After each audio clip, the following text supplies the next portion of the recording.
I have a great time with my life, and I want to share it. I love living. I think that's infectious. It's something that you can't fake.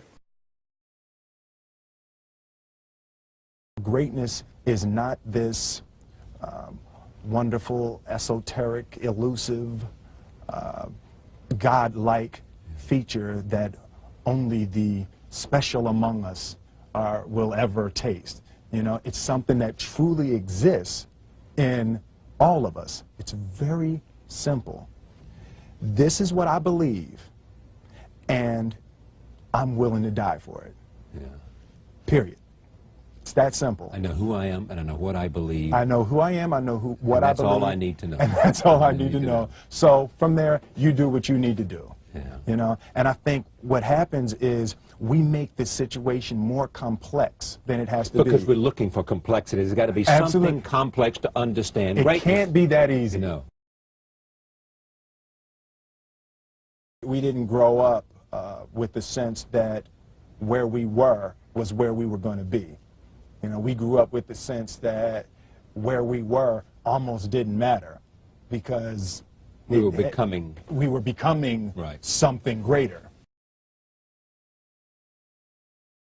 The separation of talent and skill is one of the greatest misunderstood concepts for people who are trying to excel, who have dreams, that want to do things. Talent you have naturally. Skill is only developed by hours and hours and hours of beating on your craft. I've never really viewed myself as particularly talented. Where I excel is ridiculous, sickening work ethic. You know, while the other guy's sleeping, I'm working. While the other guy's eating, I'm working. I realized very, very young that there's no easy way around it. No matter how talented you are, your talent is going to fail you if you're not skilled. You know, if you don't study, if you don't work really hard and dedicate yourself to being better every single day, you'll never be able to communicate with people, with your artistry, the way that you want. So the only thing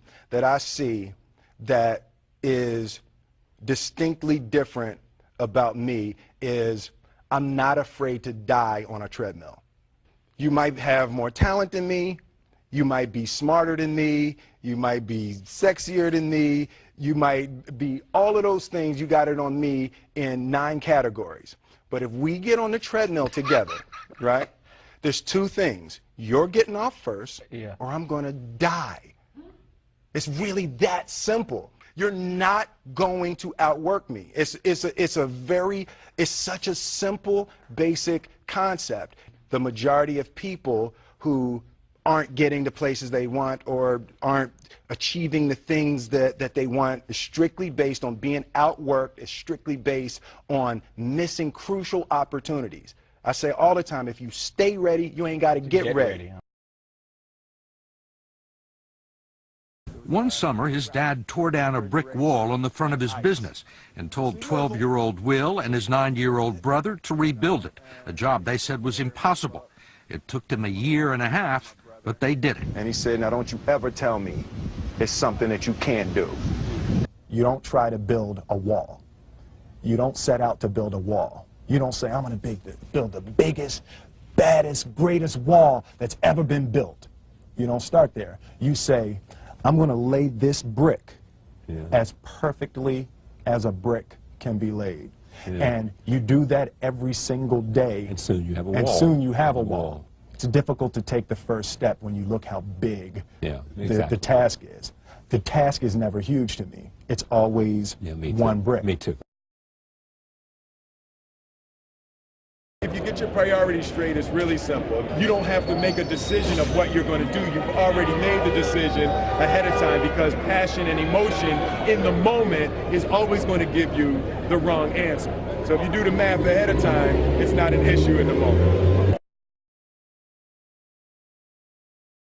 You know, it's an idea that my grandmother always had that, you know, if you're going to be here, then there's a necessity to make a difference. She always instilled the responsibility, the spiritual responsibility that you have to make every group you come in contact with better.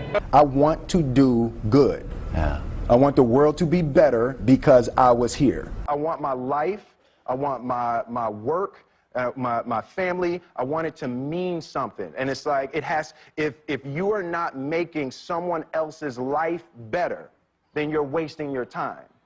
You know, like your life will become better by making other lives better. I want to represent an idea. I want to represent possibilities. I want to represent magic, right? That you're in a universe and 2 + 2 = 4. 2 + 2 only equals 4 if you accept that 2 + 2 = 4. 2 + 2 is going to be what I want it to be.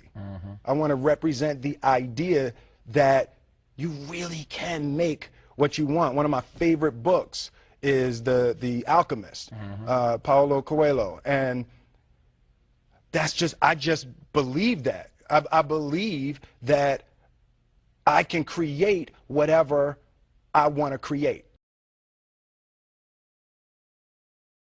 The first step before anybody else in the world believes it is you have to believe it. There's no reason to have a plan B because it distracts from plan A. I think that there's a certain delusional quality that all successful people have to have.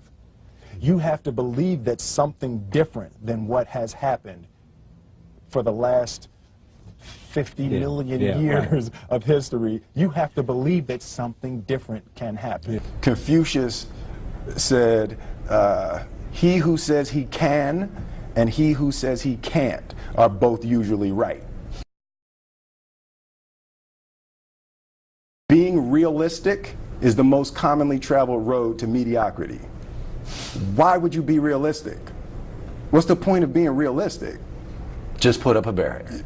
Yeah, I'm going to do it. It's done. It's already done. The second I decide it's done, it's already done. So now we just got to wait for y'all to see. It's unrealistic to walk in a room and flip a switch and lights come on. That's unrealistic. Fortunately, Edison didn't think so. It's unrealistic to think you're going to bend a piece of metal and fly people over an ocean in that metal. That's unrealistic. But fortunately, the Wright brothers and others didn't believe that. And it just seems like such a ridiculous idea to me to embrace the idea that it's not going to happen, and that's not real, for that to happen. As soon as you say it, now you just made that real.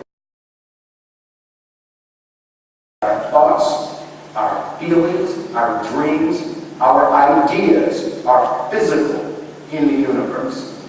That if we dream something, if we picture something, if we commit ourselves to it, that is a physical thrust towards realization that we can put into the universe. That the universe is not a thing that's going to push us around.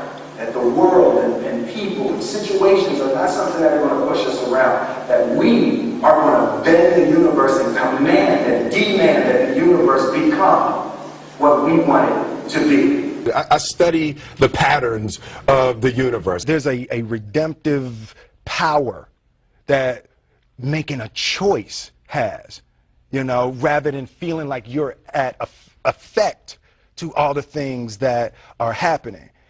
Make a choice. Like, you just decide what it's going to be, who you're going to be, how you're going to do it. Just decide. And then from that point, the universe is going to get out your way. It's like, it's water. It wants to move and go around stuff, you know. You know, there's a flow of the universe that I've grown to know just how to go with it. I realize that to have the level of success that I want to have, it's difficult to spread it out and do multiple things. It takes such a desperate, obsessive focus. You really got to focus with all of your fiber and all of your heart and all of your creativity. I'm motivated by fear. you know. Fear of what? Fear of fear. I hate being scared to do something. And I think what developed in my early days was the attitude that I started attacking things that I was scared of. It was Franklin Roosevelt said the only fear you have to fear is fear itself. Absolutely. Remember that? Absolutely. Yeah. There are so many people who have lived and died before you. You will never have a new problem. You're not going to ever have a new problem. Somebody wrote the answer down in a book somewhere. And it's like just the idea that everything you need to know, someone has written it down. You can't be scared to die for the truth. The truth is the only thing that's ever going to be constant. And you can't fear what might happen to you if you were to tell the truth. Because what happens to you if you don't tell the truth is worse than telling the truth will ever be. Don't ever let somebody tell you you can't do something. Not even me. All right? All right. You got a dream, you got to protect it. People can't do something themselves. They want to tell you you can't do it.